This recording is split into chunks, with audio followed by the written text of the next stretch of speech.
ئێستا من بیرکاری جەبر باوەڕ ناکەم شتێکی جەبر باس کراوێ من تێنەگەشتم. ئایا ئەگەر ئێستا ئیمتیحانی جەبرم بکەم دەرەجەی باش بێنم؟ نە. بۆ چونکە ئەبێ دانیشم جارێکی کە کۆمەڵە شتێ لەبەری کەم بۆی لە بیرم بمێنێ بۆ ئیمتیحان. جینا خۆ تێگەشتوم. یعنی بۆ نمونە هاوکێشەکان هەر مۆزوعێکی بیرکاری شەرحەکەن تێگەم ئیلا تێگەم. کەسیش بیرکاری فێر نەکردم بەڕێزان. من ئەزمونێکی خۆمتان لەگەڵ بیرکاری بۆ باس لە ئێران هاتینەوە لە ئیبتیدایی لە بیرکاری زۆر خراپ بووم لە مەکتەب هیچ تێناگەشتم وەزعەکە زۆر خراپ بوو. لە شەشی ئیبتیدایی سعیەکم کرد بیرمێت دەرەجێکی باش منە شەش سەرەتایی بەکلۆری بوو 93 هێنا کە چوومە متەوەستا ئاسڵان تااقەتم نەبوو گوێ لە ماوەسا بگرم. لە چواری ئەعدادیە نە گوێم گرتووە لە ماوەسا نە دەفتەرم هەبووە نە هیچ. ئەخر دەفتەرێ نەبێ زۆر قورسم. هەتا ئیمتیحان ئاخر ئیمتیحان دەرەجەکەم چەند بوو بێ؟ باش بیرمە 41. واتە پۆلی دا من بیرکاری 41م هەبووە معادل. ئەبێ چەند بێنم دەرەچم 60 و شتێک. ئەوانە نەترساوم. هەفتەیە پێش ئیمتیحاناتی سەری ساڵ دکتۆر کامەران هەبوو. ئەو کاتە بەداخەوە ئێمە ئیهمال بووین، یعنی کەسمان نەبوونە دەورەیەک هەبوونە. من خۆم بۆ خۆم بەردەوام خەریکی مطالعەی خۆم بووم. مەکتەبم ئیهمال کرد بۆش خراپە طبعاً. بەڵام زیاتر کاتی من بە وەرزش ئەڕۆشت، مطالعەی خۆم ئەکرد، وەرزشم ئەکرد، ئەچووم بۆ پیاسەکردن. ئیتر ئیهمال بووین، بیرمە لە پۆلیدا زۆر ئیهمال بووین. گوتم کاک کامەران بیرکاری نەمەلزەمەم هەبوو، نە گوێم گرتووە لە مامۆستا، نە ئەرزانم مۆزوع چییە، هیچی لێ نازانم. معادلیش کەوتوم.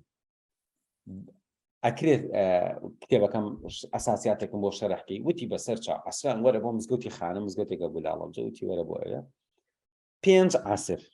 5 عەسر چووم گوێم لە کاک کامەران گرت کێسە دکتۆر کامەران گوێم لێ گر بووی باس کرد. دەستم کرد بە نمونە حەلکردن.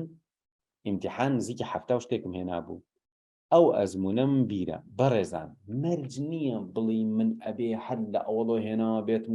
ئێستا تێبگە کەی کێشێ ئێستا تێبگە ئێستا ئەساسیاتەکە دروستکە ئەکرێت. ئیتر دوای ئەوە کە چوون بۆ ئەدەبی تەبەن بۆچی ئیهمالم کرده بوو لەبەری ئەمیست ئەچم بۆ ئەدەب. یعنی ئەم بەمە خۆمانمان خەڵەتەوە کاتە دەعام بوو وتمان 11 ئەچم بۆ ئەدەبی بۆی ئەم ماوەسای زۆر بێدان دەشن کێ تااقەتی گوێ بگریت تەلەبی ئەعداد یعنی بیرەکەیتەوە خەفەتە خۆی کە وا بیرێک بێتەوە. یا ئەماوە 30 سوودی چیە؟ بەس من ئێستا ئەزانم 30 سوودی چیە. ئێستا ئەزانم کە بنەمای عیلمە. ئێستا ئەزانم لە دکتۆرا پێویستمە. بەڕێزم ئەو زەمانە عەقڵمان پێی مشکە. ئێستا بە عەقڵەوە سەیری کتێبەکە لە بۆچی باش. ئێستا ئەدەبی کوردی تۆڵی بۆچی باشە. وەڵام من بەتاڵم دانیشتم لەبەر یەکەم بۆچی باش نییە. ئازیزان دوایی کاتێ چوومە 5 ئەعدادیە یعنی کاتە 11 پۆلی 11 لەوێ مامۆسای بیرکاریەکەمان شتێکی بۆ جاڕامە. وتی من لە بەغار لە بیرکاری وەرگیرە وتی کە ڕۆشتم هیچم نازانم زۆر خراپ بوو ڕقیشم لێ بوو حەزیشم نەکردەوە لە بیرکاری وەرگیرە. وتی هیچ تێناگەشتم. چیمە کرد؟ ئەو زەمانە دەفتەر گران بووە پارەی پێ نەبووە. ئەیوت ئەڕۆشتم بەناو جادە و سەرجادە و بەردەمی دوکانەکانە هەرچی کارتۆنی جگەرە و شت بوو هەمووی مێنایە بۆ ماڵەوە. وتی دانیشە پرسیار حەل نمونە. وتی دوای 1-2 مانگ مێشکم کرایەوە. ئیتر تەواو بووم بە مامۆسای بیرکاری. ئێستا مشرفی بیرکاریە بەڕێزم. ئێستا مشرفی بیرکاریە. ئەزانیت چۆنە ئەوەی بە هەموو تەمەنە خراپبووی مەرج نییە لەمە دواوا بێت. ئێستا تۆ بۆ نمونە ئەڵی بیرکاری خراپ 1 مانگ بەگوێی من بکە ئینشاڵڵا بۆتان شەرحەکەم کە چی بکەی بۆی لە تێگەشتنەکانە باش بوو. وا بکە دوایی لە خۆتۆ مێشکت دەکرێتەوە بەڕوویە.